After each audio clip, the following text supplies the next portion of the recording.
Welcome to the Stronger Marriage Podcast with Trey and Lee. We're glad you've joined us from Little Rock, Arkansas. Yeah, we are recording from Little Rock, doing a workshop here this weekend.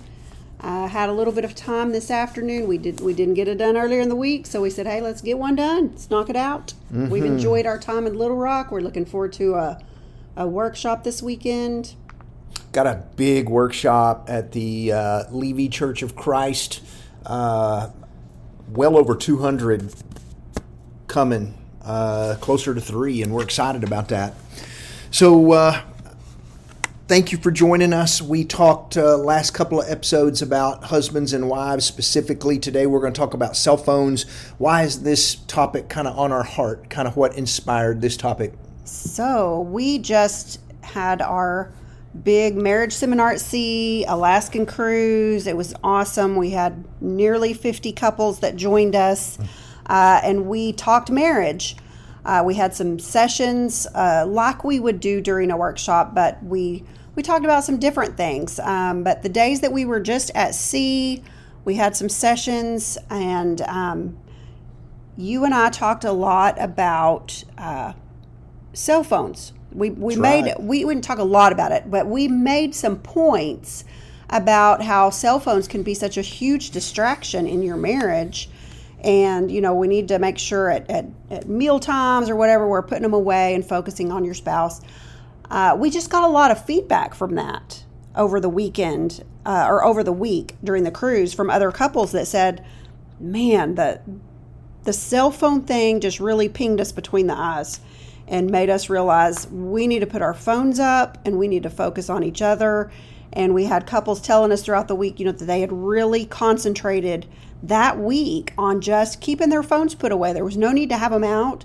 Just enjoy each other, enjoy the beautiful scenery that we were seeing from the boat. And so it just, I don't know, it made a big impact on some of the couples there. And we thought, well, maybe we need to just bounce off of that and really take a deep dive into, how cell phones can either hurt or bless your marriage, because they can do both. Yeah, that is true. And I know on a cruise you've got meals where you're sitting down with your spouse maybe 2 or 3 times a day. And you may not do that 2 or 3 times a day, but when you do have time to have a meal together, definitely not the time to be looking at your cell phone or when you're with your kids having a meal at the table. So let's talk about some ways that your cell phones can hurt your marriage, and then we're going to turn it around and talk about some ways that your cell phones can bless your marriage, because you can do some good things with your cell phones. Cell phones are not all horrible if you use them for the right things in your marriage. Yeah. And so let's kick off first with just a few thoughts on how cell phones can hurt your marriage. So the very first thing right off the bat is, of course, we know that it can be a distraction. It can just be a distraction from your presence. You know, when your eyes are on your screen more than they are on your spouse, it sends the message that, hey, this phone matters more than you, or this person that I'm talking to on my phone matters more than you, whatever it may be. My work matters more than you. Yeah, and maybe you're working on something on your phone and your spouse walks up and starts talking, and you just need to say, give me 1 second to finish this before I lose my concentration, and then I will look up and give you my undivided attention. Yes. And so maybe you just need to have a conversation like that if that is something going on, but definitely a distraction from presence, because I struggle with that sometimes. And I know we all do. When you're wanting to say something to your spouse and they're looking at their phone, and it's kind of like, I'll wait until you're done because I want your full attention on this. Yes. And so, the next one is interrupted conversations. Same thing. If you say, hey, give me just a second to finish this, and then I'll put my phone down, then you need to really follow through with that. Like, turn it over so you can't see it going off. Don't have it in your pocket where you feel the vibrations, just whatever. Just put it down away from you so that you're not tempted to glance down and look at it, or, even feel the vibration in your pocket. If you and your spouse are having a conversation, you want to make sure that they are feeling heard and that they have your full attention. And so if your phone is a temptation for you, just, put it down on the other side of the room. Yeah. So if that you're you're having not- a conversation, don't stop to look at a message somebody has sent you or something along those lines. Don't interrupt a conversation you're having to look at your to phone. look at the phone. That's exactly. right. There's also an emotional disconnection that takes place with a cell phone if you're not careful. And choosing digital connections over face-to-face moments kind of weakens intimacy. And meaning, Lee and I have some great conversations by text. Text keeps us connected during the day. We'll talk about that later. But texts aren't as important and as intimate as just face-to-face communication. And so you've got to choose, hey, we can text during the day and we can stay connected, but we really, really, really need to work hard at having more than 4 minutes a day of communication that's face-to-face. We can't have, all our communication can't be via text message or phone call. We really need to work hard at having some time where we just sit down with a cup of coffee and just visit. Yeah. And so we don't want to weaken our intimacy by having nothing but conversations Right. through text Those and phone digital calls. connections, yes. So another way it can hurt your marriage is we have a tendency to see or to compare. We compare our marriage to other marriages and maybe feel some jealousy over that. Social media, that can really stir up some envy, some insecurity. When we look at highlight reels of somebody's vacation, oh man, why don't we ever get to go on a vacation like that? Or why does my husband not bring me flowers when he comes home from work? Or, why does my wife not dress up for me when we go on dates? I don't know, whatever it is. Yeah. It's easy. It's easy to do. You look at, everybody puts their best foot forward on social media. And so you only see a person's kind of highlight reels of what they did. And if sometimes it's easy to have that comparison of they're always going on dates and we're never going on dates, or they're always going on a nice trip and we're never going on a nice trip, or her husband's always doing nice things for her.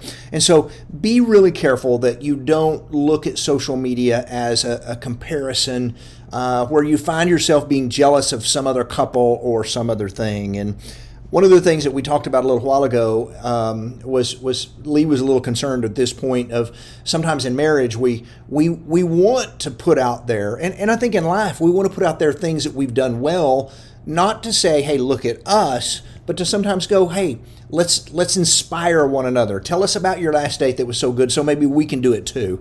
And sometimes we want to be really cautious that even in our marriage that we don't come across as having a perfect marriage, because our marriage is far from perfect. We're very, very normal people just like y'all, and there are times where we get frustrated with one another and get on one another's nerves. And our marriage is very imperfect, although sometimes on our social media pages, we put out there that we've got a really good marriage. We feel like we do have a really good marriage. It's far from perfect, though. We choose to try to put out those things that we're trying to do to make our marriage better all the time. And so it's okay to look at a marriage post sometimes and go, I want that for my marriage. There's nothing wrong with that. We do it all the time. We share stuff all the time where I send her stuff or she sends me stuff that we go, let's try to do better at this. And so just be cautious that, yes, you can compare. Maybe you can be jealous of some other things, but it's also an opportunity to go, I need that in my marriage. I'm challenged by that. And so be really careful that you use that in the right way. Yes.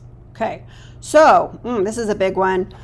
We need to be aware of unhealthy boundaries when it comes to cell phone usage. So we're talking about private messages, late night scrolling, secrecy on a phone that can erode trust. We've talked about, social media can get you in more trouble in a hurry when you're messaging people that you shouldn't be messaging. You're maybe connecting with an old flame through your phone, things like that. Just be super cautious of using your phone for those kinds of things. Yeah, we talk about this in our workshop a lot. Private messaging is really just not a place to have long conversations with people with the opposite sex, and not and really conversations that just aren't going anywhere. It's not a place for you just to have these conversations with people of the opposite sex, to talk and get to know them better. Sometimes somebody may ask you a question, you can say yes or no, but they're just not a place to have conversations with the opposite sex. And I'll throw out, I was sharing with Lee the other day that I had a lady that followed me on social media, not on Facebook, but a different platform. And immediately she started sending me private messages about, hey, your marriage looks great. These things look great. And I said, thank you. And I had very quick conversation, but she's continued to want to have conversation. And I was really hoping, she said, I was really hoping we could have some private conversations about this and that. And she finally said, do you not answer your messages? And I said, I actually don't talk to people of the opposite sex like this on social media. It's just our marriage rules of boundaries. That's what we do.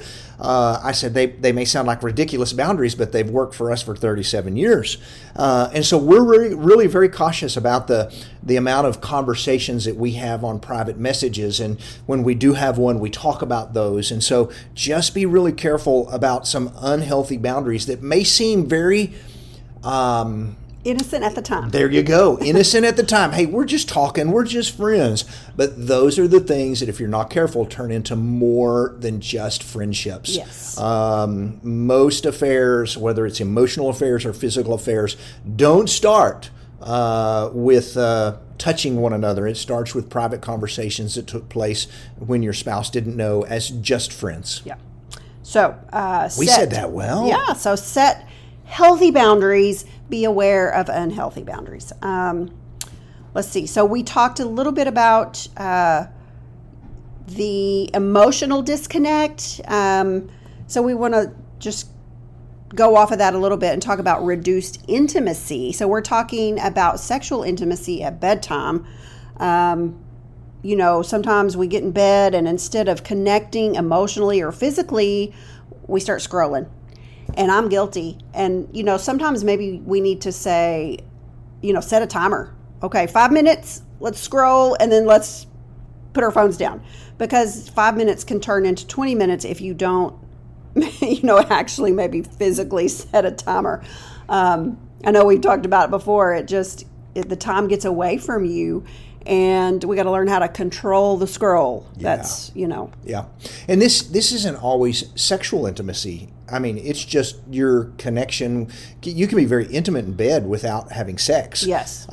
If your spouse is going, I can't wait to get into bed with my sweetheart so we can talk, we can cuddle, we can touch for a little while, we can just visit for a little while, and you immediately start jumping on your phone, that's pretty frustrating and is not a good thing. Now that does oftentimes lead to sexual intimacy, and it's kind of frustrating if your spouse is hoping, hey, we're finally climbing in bed together and we have some time for some intimacy, whether that's sexual or not, and you're just grabbing your phone immediately and starting to scroll through. Yeah, that is definitely a no-no on phones. And it's really good, not to take your phone to bed and scroll through it at all, but to definitely, if you do that, to have some rules or some time set on it, because it's just one of those things that's really, really a struggle on your marriage. Yeah.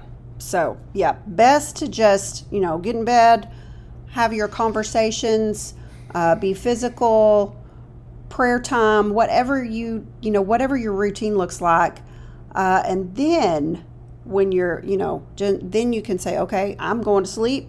Okay, I'm going to get on my phone for a few minutes. When you're done with sexual intimacy, yes. And you've done cuddled and one of your, great time. Because we talk, you're the night owl. You're the early morning person. I'm the night owl. So you're usually ready to go to sleep pretty quick. And I'm like, I'm really not sleepy yet. So unless I'm waiting for you to scoot over to my side of the bed. That's right. There you go. But there again, be careful about the late night scrolling and those kinds of things that's a too. good point. So we talked about that. So Lee said the last one was Yep. an area where she was going to do better on. Here's one I need to do a little bit better on, and that's where you have work-life spillover, and that's where you bring office home with you or in the living room, and it keeps you from giving your family, your kids, your spouse your time because somebody wants your attention. And that's really, really tough, I'll admit. There was a day last week I counted messages. I had 230 text messages. And some people, sometimes I get up and at 6 in the morning I have 2 or 3 waiting on me.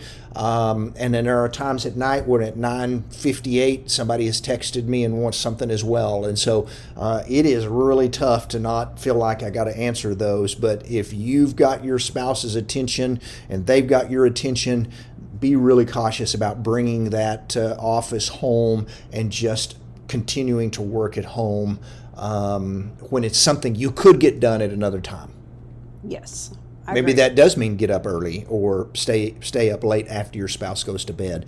But when you get some spouse time, maybe put the work thing up. Yeah, and I think it's probably just good for yourself too. Good grief, don't work 24/7. Give yourself a break. Like I said, if you're distracted when you feel the vibration or you see the phone go off, set it on the other side of the room for a little while. Those people don't have to be answered. You're not going to die without the phone for just a little while. You need that break.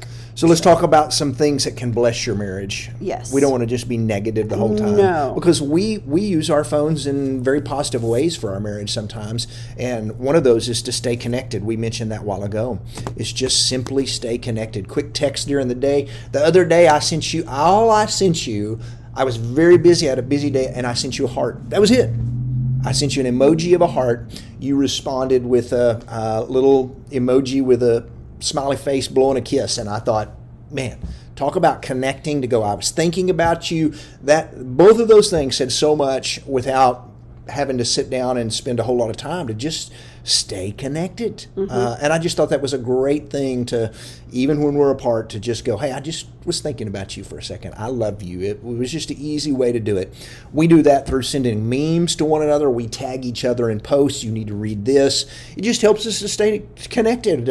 I sent this afternoon, somebody was doing something on a house remodel project with a lamp that I thought, that's the cutest thing ever. And I tagged my wife in it. And at some point she'll see that and I'll go, let's have conversation about that. And it's just a way we can stay connected. Yep. It's a very good point. Another thing that's very good to use your phone for is to share calendars and reminders. It just kind of helps to keep you organized, to keep stress, reduce the stress, to keep from having miscommunications when you know that you're on the same page. And so we do this with our calendars. It's one of the things we look at in bed at nighttime. It is. That's on kind our of phones. our bedtime routine. Yes. What's on your calendar for tomorrow? What does the day look like tomorrow? And That's right. We'll look at our calendar. We'll talk about anything that we have on our calendar that we need to discuss so that there's no surprises.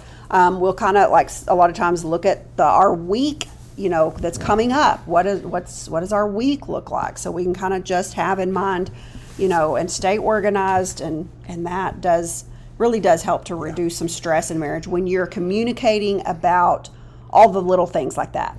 In our phones, we have our calendars connected. And so if I add something, when it pops up on her phone that Trace added something to our calendar, it's our calendar, not my calendar, her calendar. Or if she adds something, it pops up on my calendar and I can look at it. And sometimes that's a really good time to go, hey, I noticed you added something next Thursday. I don't know what that is. What is that? Explain that to me. Sometimes I'll add something, put a question mark. And so it just gives us an opportunity to look at that calendar, to stay connected, to use those reminders it reduces stress. It really, really does. Yep. So sync your calendars together on your phone. It's a good way to stay in communication. Oh, I like this next one. Use your phone to capture memories. Lee has spent the entire day taking pictures of stuff from Little Rock. And I love that our phones now pop up memories from the past. What we were doing last year, the year before, 7 years, and we are regularly sending each other a photo of something we did 7 years ago, and then we get off talking about, wasn't that a fun trip, or wasn't that a neat project we did together, whatever it was. And so when you capture memories together, it reminds you that, hey, we have done so much life together and so many fun things together. And it brings back up conversation when we can talk about the hike we took in Tennessee in the trees, or maybe the remodel project that we did on the old piece of furniture that we found out in an alley somewhere, and we wound up making it look really, really nice and turned it into a coffee bar. It just gives us opportunities to talk when you cherish those memories. Yep. Another positive thing you can do with your phone is to send each other encouragement. I like that. It's so good. You can tell your spouse, hey, I prayed for you. You can ask your spouse, is there anything I can pray about for you? You can send Bible verses. We've done this. When we're doing our daily Bible reading, we'll highlight a verse and send it over to each other. You can send love notes.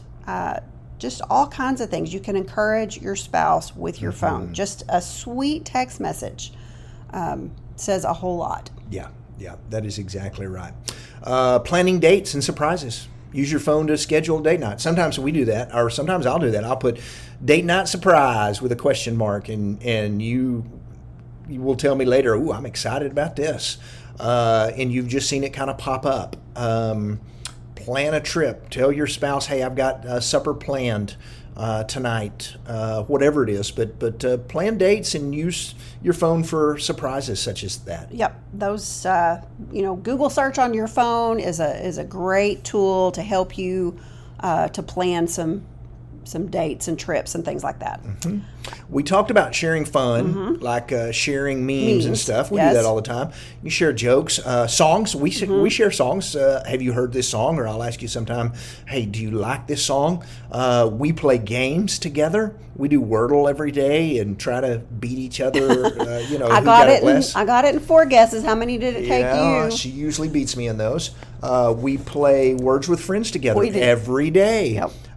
It provides conversation and things that we can do together.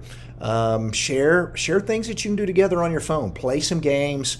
Share a flirty text message. Just something. Yep. Emergency support. This is a great use for your cell phone. The ability to check in for safety. Man, that's fantastic. I know when I'm traveling alone, just knowing that you know where I am by looking at my phone gives me so much security. It gives you security. It does. To know where I am. I don't have to worry. Is she okay? Is she stuck in a ditch? Is she, has something happened? I can just pull that right up and go, oh, she's on her way home, or she's at Walmart, whatever it is. And so it's really handy to just have the ability to check in on one another. Sometimes without texting. Sometimes I don't have a whole lot of time to go, hey, where are you and what are you doing? And I can pull it up and go, hey, she's at whatever store, and see where you are, and vice versa. It's just a good safety feature that we use that we feel very comfortable with. It is. And a lot of people may have some pushback about this. They don't need to know where I am every second of the day. They don't need to see where I am. Well, there's a little bit of accountability in that too. Sure. To keep you from maybe going someplace that you don't need to be. So it's okay. It's okay for your spouse to know. I heard one lady say, I liked it. She said, I want to know where my husband is so that I can see when he's on the way home, and I can get up and turn off Netflix and get something picked up before he gets here. And I thought, that's pretty good right there. Yeah, good call. There you go. Yes. So here's your challenge. Set some boundaries on your phone. Pick some phone-free times or places like meals, date nights, bedtime when you climb into bed, some things like that. Yeah. Be intentional with your phone. Every time you grab your phone, ask yourself, could I use this moment to connect with my spouse instead? So that's a good checkpoint right there. And then choose blessing over distraction. Use your phone as a bridge and not as a barrier. Use your phone to connect with your spouse, not to hurt your relationship. Yeah. So just, cell phones themselves, they're not the enemy. They're just tools. We can either use that as a tool to bless our marriage or as a weapon to hurt our marriage. So how are you going to use your phone? Now, why did you not make that rhyme? We will use our phone to bless your marriage or to stress your marriage. Oh, that was what point. I was thinking. To bless or stress. Bless or stress. I don't know why that just came to my mind. I thought, surely she's going to make that rhyme. And you didn't. I didn't. There you go. Well, that was a good one. Thank you all for listening. We appreciate it. If you get a chance on Spotify, Apple, leave us a rating and give us a thumbs up. That'll just help get the message of healthy marriages out. Thank you. Have a blessed day.